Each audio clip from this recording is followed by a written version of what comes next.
আসসালামু আলাইকুম, আমি কানিজ ফাতেমা। কানিজ সুমনি লাইফস্টাইল ব্লগে আপনাদের আরও একবার স্বাগত জানাই। আশা করছি যে যেখান থেকে আমার ভিডিওটি দেখছেন সবাই ভালো আছেন। আমরাও আল্লাহ তাআলার রহমতে ভালো আছি। তো চলে আসলাম নতুন আরও একটি দিনে আরও একটি ব্লগ নিয়ে। সকাল সকাল আমি ব্লগটি শুরু করেছি। তো সকালবেলা যখন আমি রান্না বসাতে যাই, দেখি আমার পাশের ছাদে বেশ কয়েকটা ঘুঘু পাখি। দেখতে মাশাআল্লাহ খুবই ভালো লাগছিল, তাই একটু ক্যামেরাবন্দি করলাম। আর মজার ব্যাপার হলো, আজকে প্রায় অনেক দিন পর আমার এই অপরাজিতা গাছে একটা ফুল ফুটেছে। যদিও গাছটা অনেক ঝোপ হয়ে গিয়েছিল, আমি আবার পরবর্তীতে গাছটা ঝোপগুলো কেটে ফেলে দিয়েছি। এখন আপাতত আর গাছে তেমন কোনো পাতা নেই, কয়েকটা ডাল আছে। তবে যেহেতু বর্ষাকাল, খুব দ্রুতই ডালপালা গজিয়ে আবার ফুল ফুটবে ইনশাআল্লাহ। তো আজকে যেই ভিডিওটা আপনারা দেখতে পাচ্ছেন, এটা শুক্রবারের একটা ভিডিও। তো যেহেতু ব্যস্ততার কারণে আমি রেগুলার ভিডিও দিতে পারি না, তো শুক্রবারের ভিডিওটি আজকে শেয়ার করছি। আমি সকালবেলা প্রথমে বাবুর জন্য একটু পায়েস রান্না করেছিলাম, আর পাশাপাশি এই তো আমি রান্নাটাও বসিয়ে নিয়েছি। শুক্রবারে আসলে একটু স্পেশাল কিছু করতে গিয়ে ঝামেলাও একটু বেশি হয়, এর জন্য সকালে আমি আজকে তেমন কোনো কিছু নাস্তা তৈরি করিনি। আজকে সকালবেলা ভাতই খাওয়া হবে নাস্তা হিসেবে। তো আমি সকালবেলা একটু ডাল রান্না করে নিয়েছি, আর এই তো একটু ডালের বড়া তৈরি করছি। তো ডালের বড়া আর ডাল দিয়ে আজকে সকালের নাস্তাটা করে নেওয়া হবে।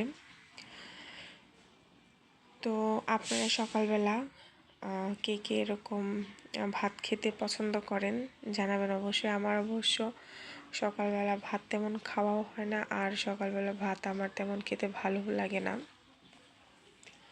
তবে মাঝে মধ্যে একটু ভর্তা ডাল এগুলো দিয়ে খেতে কিন্তু খারাপ হয় না।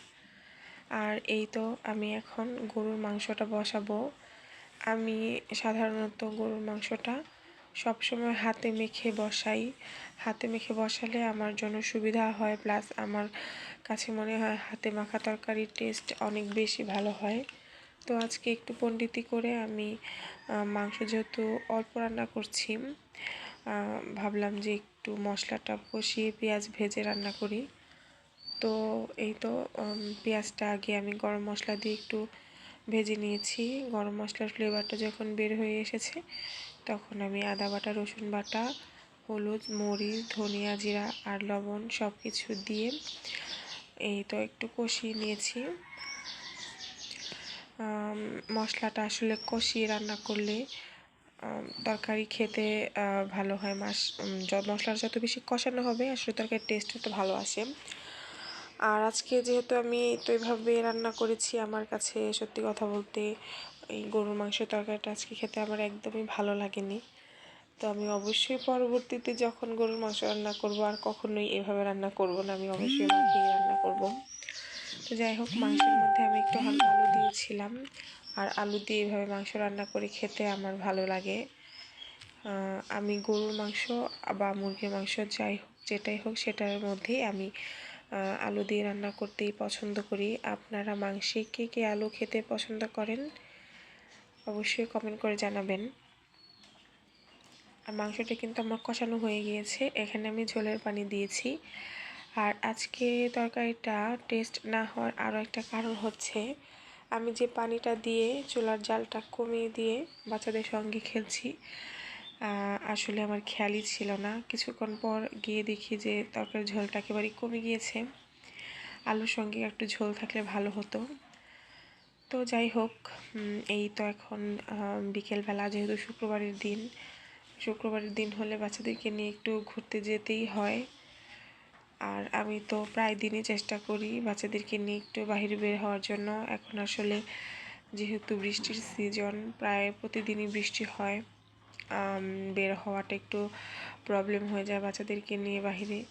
দেখা যায় হয় সকালবেলা বৃষ্টি হয় বা দুপুরবেলা বৃষ্টি হয়, রাস্তা ভেজা থাকে, তা না হলে বিকেলবেলা তো বৃষ্টি হতেই থাকে। কিন্তু ওই দিনকার ওয়েদারটা মাশাআল্লাহ খুব ভালো ছিল, তেমন একটা গরমও ছিল না বাহিরে, আর বৃষ্টিও ছিল না। তো বিকেলবেলা বের হয়েছে বাচ্চাদেরকে নিয়ে, বাসার কাছেই খুব দূরে না, একেবারেই কাছে ছোটো মতন একটা জায়গা আছে, পার্কের মতন। এখানে বাচ্চারা একটু খেলে, পার্ক না এটা আসলে একটু জায়গা, আমার যেটা মনে হয়, এখানে পার্ক বলি না। বাচ্চারা একটু বিকেলবেলা খেলতে পারে, এসে একটু জায়গা পায় ভালো, এতটুকুই। আমার ছেলে বল খেলা দেখে, ও ছোট মানুষ, কি যে বুঝলো আমি নিজেও বুঝতে পারছি না। ও তো বল খেলা দেখে সরবে না এখান থেকে। আর আমার মেয়েটা মাশাল্লাহ, সে এই মাটির খেলনাগুলো দেখে ছোট থেকেই খুব খুশি হয়। এখানে আসলে, ওকে নিয়ে আসলে ওই খেলনাগুলো যতবার দেখে ততবারই খুব খুশি হয়। তো এই পর্যন্ত আমার ভিডিওটা যারা দেখছেন, এখনও একটা লাইক দিতে ভুলে গিয়েছেন, অবশ্যই আমার ভিডিওটি ভালো লাগলে একটা লাইক দিবেন আর আপনাদের মতামত জানাতে পারেন। আর চাইলে আপনারা এই চ্যানেলটাকে সাবস্ক্রাইব করে রাখতে পারেন, পরবর্তীতে আমার ভিডিওগুলো খুব সহজেই দেখতে পাবেন। আর এই যে আমার মাশাআল্লাহ সোনা পাখিটা, এই বাবুটাকে দেখে কি জানি বলতে চাচ্ছে। আসলে বাচ্চারা বাচ্চাদের ভাষা ভালো বোঝে। ও এখানে উঠে খুব মজা পাচ্ছিল। এখানে আরও অনেক বাচ্চা ছিল, যেহেতু শুক্রবারের দিন। আর ওই দিন আসলে একটু বিকেলবেলা ঘোরাঘুরি করে আমাদের একটু বাজারেও যাওয়া হয়েছিল। বাচ্চাদের জন্য একটু টুকটাক জিনিস কেনার ছিল। আমার ছেলের দুধ শেষ হয়ে গিয়েছিল, ওকে যেহেতু আমি সুজির সঙ্গে ফর্মুলা দুধ খাওয়াই আর সেরেলাক খাওয়াই, তো সেগুলো আনা হয়েছিল। আর কিছু নাস্তা আনা হয়েছিল, মেয়ের জন্য পাউরুটি আনা হয়েছিল। এই তো টুকটাক বাজার করা হয়েছে, আর কিছু ফল টল কেনা হয়েছিল।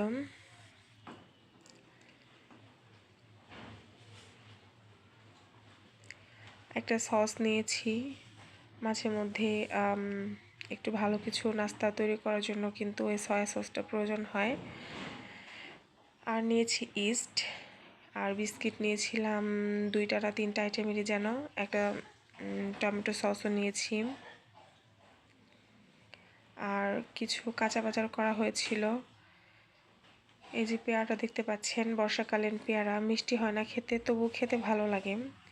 আমি চেষ্টা করি সিজনাল সব ফল সবসময় ঘরে রাখার জন্য। আর আমার মেয়ে পেয়ারা মাখাটা খেতেও মাশাআল্লাহ পছন্দ করে। একটু পাস্তা নেওয়া হয়েছিল, আর এই হাতের সেমাইটা নেওয়া হয়েছিল। রান্না করিনি আমি এর আগে কখনো, চেষ্টা করব রান্না করে দেখার জন্য কেমন হয়। তো আজকে আমার ভিডিওটা এই পর্যন্ত। কেমন লাগলো অবশ্যই জানাবেন সবাই। ভালো লাগলে অবশ্যই লাইক কমেন্ট শেয়ার করবেন। সবাই ভালো থাকবেন। আসসালামু আলাইকুম, আল্লাহ হাফেজ।